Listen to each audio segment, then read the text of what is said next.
बहुत समय पहले की बात है। उस समय दक्षिण भारत में एक विशाल राज्य था।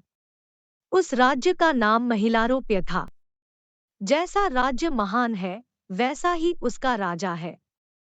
महिलारोप्य के राजा का नाम अमर शक्ति है। अमर शक्ति न केवल एक महान राजा थे, बल्कि उनमें अनेक गुण भी थे। वह एक और विद्वान, बुद्धिमान, सदाचारी, समस्त शास्त्रों में पारंगत था, तो दूसरी ओर वह एक वीर योद्धा था। उसने अपनी भुजाओं से अनेक देशों को जीतकर अपने राज्य की सीमा और साधनों में वृद्धि की।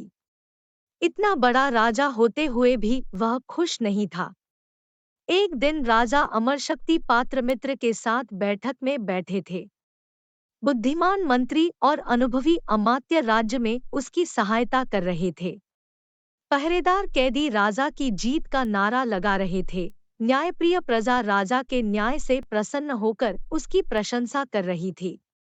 पर सबने देखा कि आज राजा को राजकाज में इतना उत्साह नहीं है।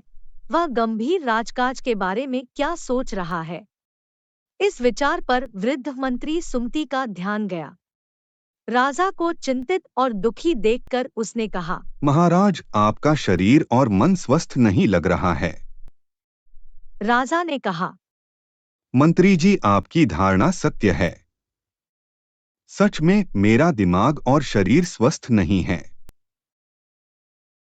परेशान होकर सुमति ने कहा, महाराज, मैं लोगों को राजवैद्य लाने के लिए भेज रही हूँ।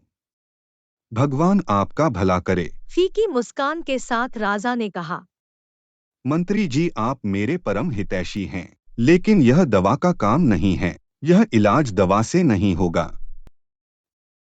सभी ने उत्सुकता से पूछा, क्या आपका बीमार है, जिसे शाही दवा भी ठीक नहीं कर सकती?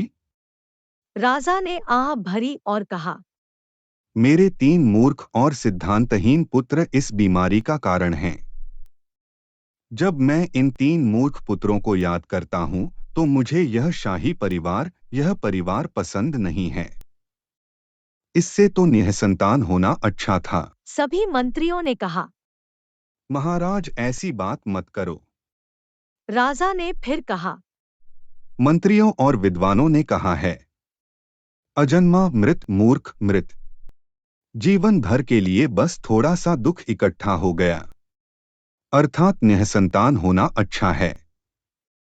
बल्कि हरामखोर मरता है, वह भी अच्छा है, पर मूर्ख पुत्र अच्छा नहीं, क्योंकि मूर्ख पुत्र जब तक जीवित रहता है, तब तक कष्ट ही देता है। तब मंत्री सुमति ने कहा, महाराज ने ठीक ही कहा है।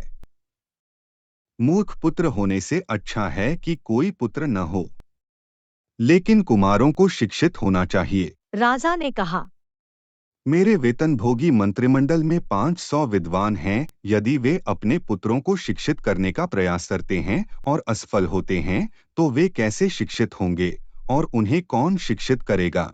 मंत्री मशाई ने गंभीरता से कहा, महाराज, इस दुनिया में सीखने का कोई अंत नहीं है, लेकिन मानव जीवन सीमित है।